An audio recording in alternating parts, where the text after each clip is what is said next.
Hello friends, स्वागत है आप सबका आपके अपने YouTube channel is my investment में। फ्रेंड्स, रुचि सोया का मच अवेटेड एफपीओ की जो डेट है वो अनाउंस हो चुकी है और आज जो है स्टॉक में 20% का अपर सर्किट देखने को मिला है। हमने अपनी पिछली वीडियोस में भी आपको ये बात बताई थी कि जैसे ही एफपीओ का अनाउंसमेंट होगा शेयर में एक बड़ा मूव देखने को मिलेगा। फ्रेंड्स, आज के इस वीडियो में हम आपको बताने वाले हैं कि 20% के सर्किट के बाद भी पूरी पिक्चर अभी बाकी है और क्यों इस स्टॉक का फ्यूचर आउटलुक बहुत पॉजिटिव है, किस रेट पर एफपीओ आ सकता है, एग्जिस्टिंग इन्वेस्टर या फिर वो इन्वेस्टर जो एफपीओ में अप्लाई करने की सोच रहे हैं उनकी क्या स्ट्रैटेजी रुचि सोया के शेयर में होनी चाहिए। फ्रेंड्स, आज के इस वीडियो में हम डिस्कस करेंगे कि पॉसिबल प्राइस क्या हो सकता है एफपीओ का और अब आगे की स्ट्रैटेजी यहाँ पर क्या होनी चाहिए।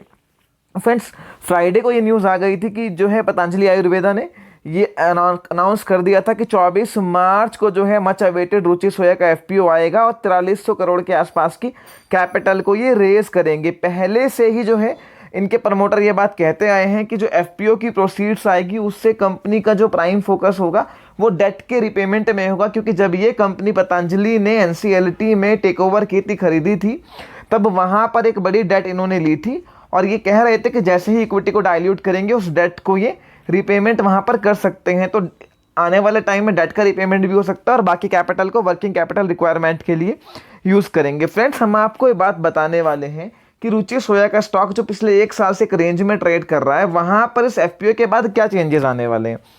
पिछले 1 साल से स्टॉक एफपीओ के हैंगओवर की वजह से एक रेंज में ट्रेड कर रहा था, क्योंकि 98-99% स्टेक प्रमोटर के पास थी, मार्केट में फ्री फ्लॉट ना के बराबर था और कोई उस फ्लॉट में भी ज़्यादा ऑब्वियसली 1-1.5% में कोई क्या खरीदेगा, बड़ा इन्वेस्टर तो आएगा ही नहीं, एफआईआई डीआईज तो जो स्टेक थी वो पब्लिक होल्डर्स के पास थी, वॉल्यूम कम रहती थी। दूसरी बात, जब आपको ये पता होता है कि एक बड़ी चंक, ये एफपीओ जरूर है, इसको आईपीओ ही मान लीजिए क्योंकि ऑलरेडी लिस्टेड है, इस वजह से एफपीओ लेके आना पड़ रहा है, पर बड़ी स्टेक डाइल्यूट कर रहे हैं तो एक तरह से आईपीओ की तरह ही आ रहा है। तो जब बड़ी चंक ऑलरेडी डाइल्यूशन के लिए खड़ी हुई है तो वो हैंगओवर हमेशा रहेगा।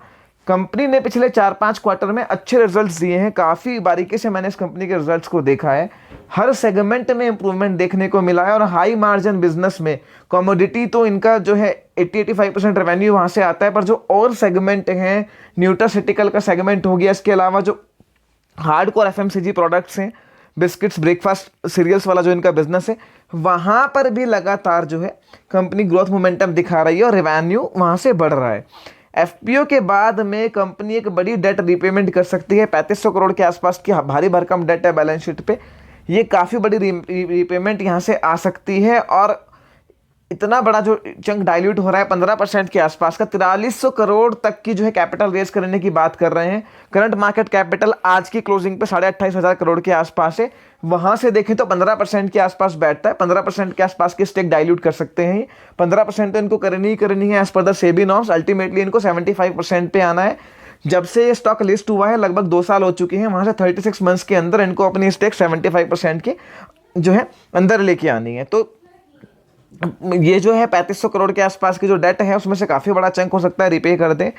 बड़ा पार्टिसिपेशन यहाँ देखने को मिल सकता है एफआईआई डीआईज की तरफ से और स्टॉक जो है एफपीओ के बाद हमें एक पूरी तरह से री रेटिंग दिखा सकता है। उसका कारण भी हम आगे डिस्कस करेंगे जब हम इसके पीयर्स से इसका कंपैरिजन करके आपको दिखाएंगे। कंपनी जो है, जैसे मैंने आपको बताया था, जो न्यूट्रास्यूटिकल का बिजनेस है वो बहुत जो है high profit high margin business है। दूसरा, इसके अलावा जो न्यूट्रास्यूटिकल का इनका बिजनेस है उसकी जो ये ब्रांडिंग और डिस्ट्रीब्यूशन है वो पतंजलि के आउटलेट के थ्रू कर रहे हैं, जो कि इटसेल्फ काफ़ी पॉजिटिव है, क्योंकि पतंजलि एक वेल सेटल्ड बिजनेस है, पैन इंडिया उसकी प्रेजेंस है, आउटलेट्स है, तो वहाँ पे उसके थ्रू सेल को ये अच्छी तरह से डिस्ट्रीब्यूट कर सकते हैं। क्योंकि वो न्यूट्रास्यूटिकल का बिजनेस है, मेडिसिन बेस्ड बिजनेस है, तो उसको पतंजलि के जो मार्केटिंग चैनल है उसके थ्रू वहाँ से सेल करना भी कंपनी के लिए काफ़ी आसान है। अब बात करते हैं पॉसिबल एफपीओ प्राइस की। 968 रुपये आसपास की क्लोजिंग है, मुझे लगता है थोड़ा ये मोमेंटम बना रह सकता है और स्टॉक में यहाँ से भी 1-2 ट्रेडिंग सेशन में थोड़ा जंप देखने को मिल सकता है। फ्रेंड्स, 24 तारीख को एफपीओ आना है, इस वीकेंड पे फ्राइडे तक या फिर मंडे तक हो सकता है कि प्राइस बैंड का अनाउंसमेंट हो, वहाँ पर जो क्लोजिंग होगी उसके 2-4-5% के डिस्काउंट पर ही एफपीओ का प्राइस आना चाहिए। मेरा पर्सनली मानना है कि 968 रुपये के आसपास की क्लोजिंग है, इसी के आसपास 900 साढ़े 900 रुपये, अगर बहुत ज़्यादा बढ़ जाता है तो शायद थोड़ा ऊपर की तरफ शिफ्ट हो जाए, ये जो है एफपीओ आ सकता है और अच्छा रेस्पॉन्स यहाँ पर मिलना चाहिए। 28,511 आज की डेट की क्लोजिंग के हिसाब से इस कंपनी की मार्केट कैपिटल बैठती है। बहुत ध्यान से इस बात को समझना जो मैं आपको बता रहा हूँ। इस कंपनी के direct peer FMCG company Godrej, CP, HUL नहीं है, ये कॉमोडिटी बेस्ड कंपनी है। तो इसका डायरेक्ट पीयर, सबसे जो डायरेक्ट पीयर है वो अदानी विल्मर है, जिसका हाल ही में आईपीओ आया था। अदानी विल्मर को आईपीओ के बाद जिस तरह का रेस्पॉन्स मिला है, आप देखिए कि वो स्टॉक लगभग टीटीएम बेसिस पे 65 की अर्निंग पे, और अगर मैं FY23 की अर्निंग्स डिस्काउंट करूं तो लगभग 55 से 60 की अर्निंग पे ट्रेड कर रहा है। जबकि रुचि सोया, मेरा मानना है कि FY23 में कंपनी 35 रुपए के आसपास का EPS पोस्ट कर सकती है। तो उसके सामने 28-29 की अर्निंग पर ये ट्रेड कर रहा है, जो बहुत सस्ता है। दूसरा इसका पीयर एग्रोटेक, जो सनड्रॉप की पेरेंट कंपनी है, उसको देख लीजिए, वो भी 60-65 के पी पे ट्रेड कर रही है। तो फ्रेंड्स, यहां पर आप एक बात समझ के चलिए कि इस स्टॉक की रीरेटिंग सिर्फ इसलिए नहीं हो रही थी क्योंकि एफपीओ का हैंगओवर था। इक्विटी डाइल्यूट होने के बाद वॉल्यूम भी बढ़ेगी, बड़े इन्वेस्टर्स भी यहां पर आ सकते हैं, FIIs, DIIs, और ये प्रमोटर भी वेल एक्सपीरियंस्ड है। पतंजलि अच्छा डिस्ट्रीब्यूशन नेटवर्क है, स्ट्रॉन्ग ब्रांड वैल्यू है। तो इस स्टॉक में जो ग्रोथ मोमेंटम है वो आने वाले टाइम में कंटिन्यू रहेगा, और एफपीओ के बाद एक बड़ी रीरेटिंग यहां देखने को मिल सकती है।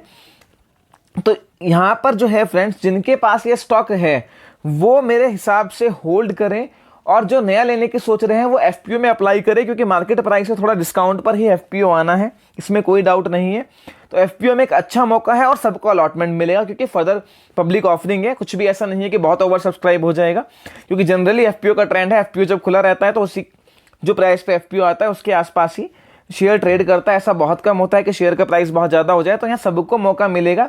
लॉन्ग टर्म के लिए स्टॉक बहुत बढ़िया है, और एफपीओ में एक बार जो है पूरी सप्लाई आने के बाद स्टॉक में एक बड़ी रेटिंग देखने को मिल सकती है। मेरा मानना है, जिस तरह का कंपनी का प्रोडक्ट पोर्टफोलियो है, जिस तरह की ये कंपनी है, और जिस तरह की ग्रोथ मोमेंटम एक्सपेक्टेड है, यहाँ पर ये स्टॉक अपने पीयर्स के इनलाइन ट्रेड करेगा, और आने वाले टाइम में इस स्टॉक को भी जो है मार्केट 45-50 के आसपास के वैल्यूएशन दे सकता है, जो इसके ऑल टाइम हाई है, वहां तक जाने का ये स्टॉक पोटेंशियल रखता है। फ्रेंड्स, फर्दर आपकी कोई भी क्वेरी इस वीडियो को लेकर हो, feel free to ask me in the comment section. Video पसंद आई है लाइक कीजिए।